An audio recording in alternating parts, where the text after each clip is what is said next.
A little background. I, 29-year-old male, work in a profession that many consider unconventional. I'm a professional video game streamer. Despite the initial doubts from my family, I've made a decent living from it and even bought my own house. My sister, 33-year-old female, on the other hand, has always looked down on my profession. She's made snide remarks at family gatherings, calling me a man-child and saying things like, "When will you get a real job?" Despite this, I've always tried to maintain a peaceful relationship with her. Fast forward to now. Due to unforeseen circumstances related to the recent economic downturn, my sister lost her job and her apartment. She's asked to move in with me temporarily until she gets back on her feet. I'm torn. On one hand, she's family and I want to help. On the other hand, I'm hurt by her constant ridicule over the years. When I expressed my reservations, reminding her of the things she said, she brushed them off as jokes and accused me of being petty. Now, our parents are involved, and they're pressuring me to let her move in. So, Reddit, am I the jerk for not letting my sister move into my house because she made fun of my job? Now, for a few comments before the update. Comment 1. I think a sincere apology and not defending her comments as jokes is in order. If you get one, you can reconsider letting her move in or not. What's more important is that you enjoy your job and it provides you with a decent living. Your sister sees your job as frivolous and undeserving of any respect. That's on her. You're employed, she is not. If you decide to let her move in, make it conditional. If she hasn't already exhausted her unemployment benefits, she applies for and accepts at least a part-time position in whatever she can find so that she at least has some income regardless of how beneath her it is. Having her live with you will increase your utility bills, so she contributes to that. She either pays for her own food or she contributes to the food budget. She actively looks for another position in her field. She doesn't just sit around the house. She helps with cooking and cleaning. You will be flexible about her time frame living at your house, but once she finds a job, she has X number of days to find another place to live. One snide or snarky remark about your job, and you will throw her out so fast she'll leave skid marks. Don't make it too easy on her. She needs to find some respect for how you earn your living. Put everything in writing and make her sign it. Comment 2. Funny how someone can look down on your career and then ask you to use it to feed and house her. I'd be saying things like, "I thought my job was too Mickey Mouse for you. Can you handle having your upscale friends, knowing that's what feeding you and putting a roof over your head? Wouldn't you be embarrassed to eat a sandwich made of pretend play bread in front of them?" I would expect that she would not have friends come over, because it would embarrass the hell out of everyone to see the shoot shack you live in, thanks to your not real job. OMG, whose job isn't real sister? Also negotiate the food supplies $, and get the money before you let her eat or use anything. Her opening gambit will be to cry on your parents because you are so mean and know she's penniless, and now you won't let her eat and go from there. Don't buy into it. She's not going to like it, not one little bit. Which will motivate her to find her own place faster, we hope. She can either go to a food bank or cry on your parents. I get it. You don't want your sister on street eating out of dumpsters. This is an emergency housing for her that will only happen this time. She can have an emergency fund for the next time. Once-in-a-lifetime offer. Comment 3. TBH. I'm sure her jokes probably came from a place of jealousy or not understanding your job. I'd absolutely be mad, but unless you have a bad relationship with your sister, I'd probably let her move in. Either way, it's your house and your choice to let her move in or not. I'd make it clear no further jokes about my job would be tolerated, given it would be what bailed her out of her situation. Not the idiot. Now, for the update. So, here's the 2-week update on my sister moving in. To start with, I let her move in because I figured family helps family, right?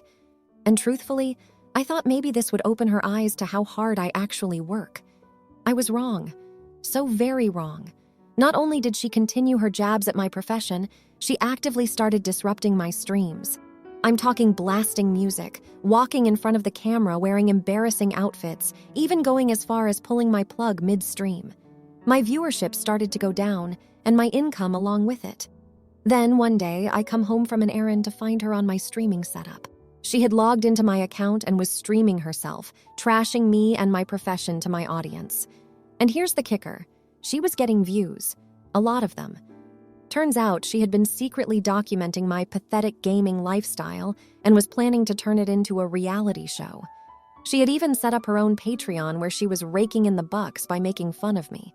To say I was livid would be an understatement. I confronted her, and it led to a huge argument that culminated in her saying she's always been jealous of my success and how easy my life seemed. She admitted that she'd planned to use my streaming setup all along, wanting a taste of the easy life for herself. Furious, I kicked her out and she's been crashing with a friend ever since. My parents are upset, especially when they found out about her scheming, but they understand why I reacted the way I did. I'm currently talking to a lawyer about what she's done. Not sure where it'll lead, but I had to update you all since you've been so supportive since my first post. Now, for the comments. Not the idiot. Your house, your rules. You were only trying to help your sister out, and instead, she disrespected your profession and exploited your personal life for her own gain. It was completely within your rights to kick her out, especially given her lack of respect and consideration for you and your privacy. Not the idiot. It's your profession, and you've worked hard to make a name for yourself. Your sister took advantage of your kindness and generosity, not only belittling your profession, but also trying to profit from it by making a mockery of you. Seeking legal advice seems like the right step to protect your privacy and your livelihood. Not the idiot. Your sister's actions were invasive and disrespectful. She used your profession and personal life to gain popularity, which is not only unethical, but also potentially illegal. The situation has escalated to a point where seeking legal advice is necessary. Your parents are upset, and rightfully so. You did what you had to do for the sake of your profession and personal life. Now, for the next story, my niece, 16-year-old female, has been working for a year and saving so that she can buy a car when she gets her provisional license. She does driving lessons every chance she gets, as well as drives with family members whenever possible. When she started working, she opened a bank account and had her mother on the account, 39-year-old female. Last week, after her lesson, she went to pay and her card was declined. I was there and able to pay for it for her, not an issue. She checked her online banking and found out her mother had transferred all of her money to her brother's, 19-year-old male, bank account. She was understandably upset and felt defeated, since this isn't the first time they have taken from her to give to her brother. I offered to be there while she spoke with her parents. They tried to play it off that he needed it more, wouldn't tell her why, and it turned into a big fight between them where I told her to pack a bag. She is staying with me and my husband for a few days.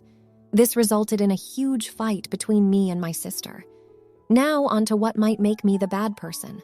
On Friday, I took her to a different bank and we opened a new account for her. I am the signature on the account to make sure my sister can't access her money again. We also spoke with her boss, and they have changed her pay details so that her money goes into the new account. I put $300 into it just to help jumpstart her savings again. This caused my sister to have another go at me. Now, for a few comments before the update. Comment 1. Not the idiot. I would create a group family chat and spill the beans on your sister so that everyone who has given your niece money know that your sister stole the money from your niece. They should know to not send your niece any money via your sister's house. Your sister needs a healthy dose of group shaming. Edit to add, consider talking to a family law attorney to see if it would be possible where you live to file for custody, and does the court consider the wishes of the child. You should see about getting your niece's credit locked down to protect her from her mother. She should password protect everything with new secured passwords. You also need to have your niece use your address when it comes to applying for college to keep your sister from sabotaging your niece's efforts to go to college. You are being a good aunt to be involved in protecting your niece. Comment 2. Not the idiot. Your sister is a real piece of work for stealing her daughter's money and giving it to her son. I'm curious as to what her motivation was behind doing that. Has her son always been the golden child and your niece the scapegoat? Comment 3. Not the idiot. It sounds like you're just trying to take care of your niece as best you can. The fact that they were so casually moving money from one sibling to the other is a worrying sign. Good luck to her. And good on you. Now, for the update. So, a quick update on the situation for anyone who's been following along. After a few weeks of tension, things have taken a turn for the better. I've been working my usual shifts at the diner and saving as much as I could. My aunt also suggested that I take on some odd jobs here and there to supplement my income. I took her advice to heart and started doing some gardening jobs for our neighbors, which added a nice little boost. Now, on to the big news. Last week, I came home to find my mother waiting for me in the living room, a serious look on her face. My heart plunged, thinking that we were in for another argument. But she surprised me. She started by saying that she was sorry for what she'd done. She admitted that she had made a mistake and that it wasn't right to take away my hard-earned money. The most surprising part was when she revealed that she had been secretly putting money back into my account. She'd taken on some extra shifts at her job and cut down on some non-essential expenses. By the time she handed me the bank statement, she had managed to replace about half of what she'd taken. I was speechless. It was a huge relief and a big step forward in mending our relationship. But the good news doesn't stop there. After that conversation, my brother came forward. He had known about the money but didn't know it was mine. Feeling guilty, he offered to pay back the rest of the money. He'd been saving it for a gaming PC, but agreed that it was only fair to return what wasn't rightfully his. As for the car, I found a decent used one for a good price. The owner is an elderly man from our neighborhood who is no longer able to drive. He wants the car to go to someone who will take good care of it, and has agreed to hold it for me until I can fully pay for it. I've already given him a down payment. Things aren't completely back to normal, but they're getting better. My aunt has been a rock through all of this, and I can't thank her enough. She's let me keep the new bank account, which is now filled with my savings, and we've agreed to keep it as a backup in case of emergencies.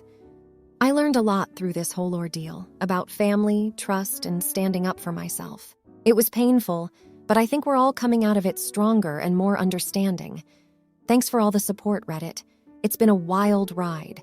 Now for the comments. 1. Not the idiot. It's clear that you've been working hard and trying to save up, and it's great that your family recognizes your effort and is trying to make amends. Your mom secretly putting money back shows she respects your hard work. It's a tough situation, but it seems like you all are coming together as a family to resolve it, and that's commendable. 2. Not the idiot. It sounds like you've done a lot of growing through this experience. Standing up for yourself is an important lesson to learn, and it's clear you've managed to do that while maintaining a respectful relationship with your family. Buying a used car is a smart financial move too, and it shows you're thinking logically about your situation. 3. Not the idiot. The fact that your aunt is providing extra support is a testament to your strength and the respect you've earned from your family.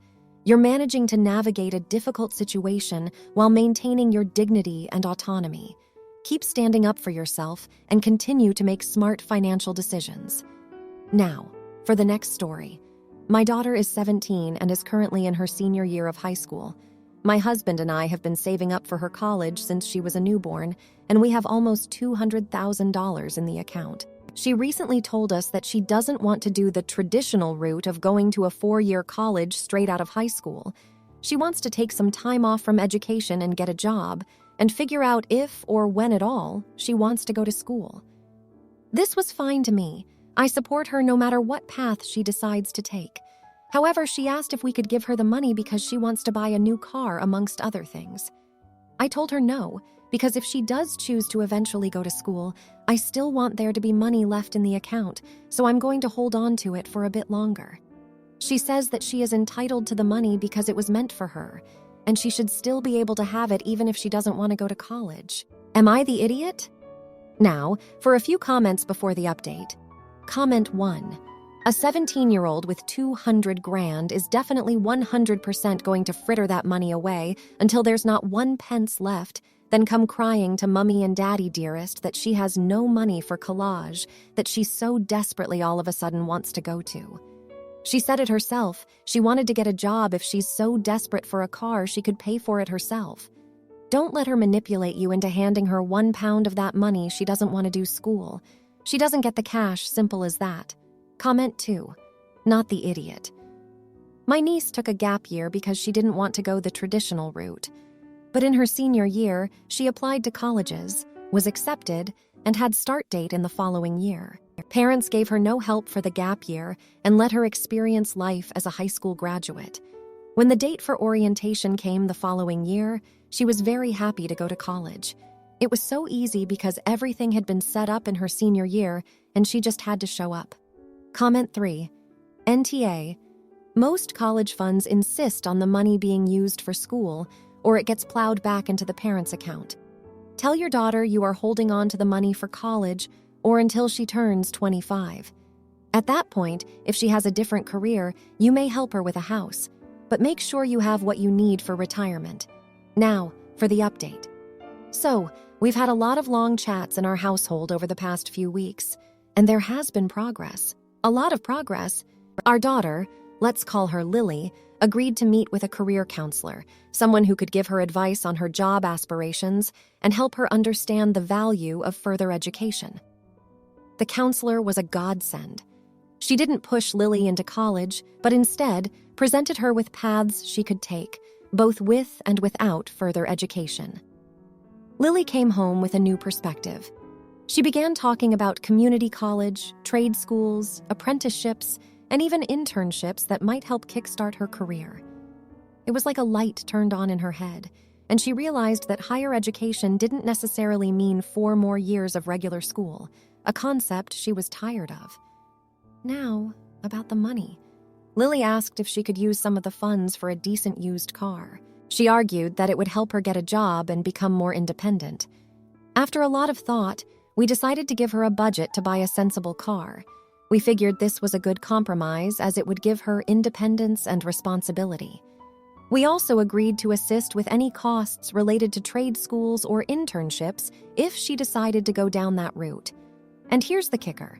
Lily then surprised us. She suggested that we put most of the remainder of the college fund into a trust that she could only access for educational purposes or at a later age when she's more mature.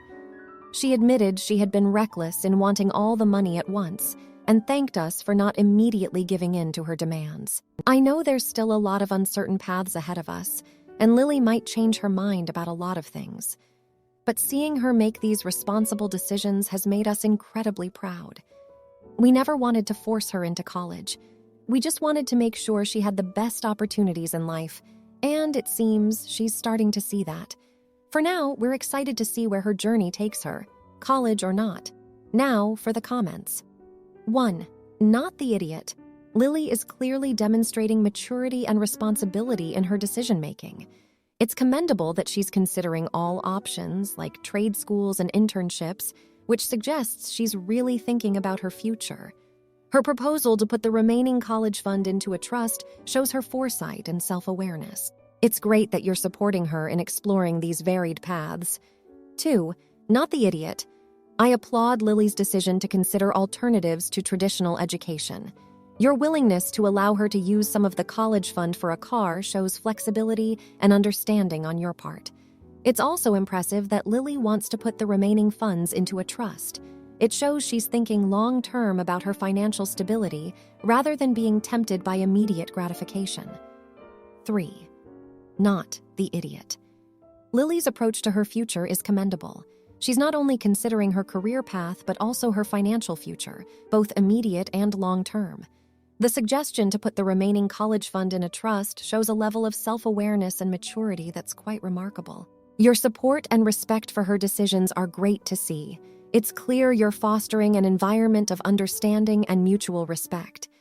If you liked this video, you'll probably like these too. Also, while you're here, please consider subscribing. It's your support that keeps this channel alive and allows me to make better and longer videos. Have a great day.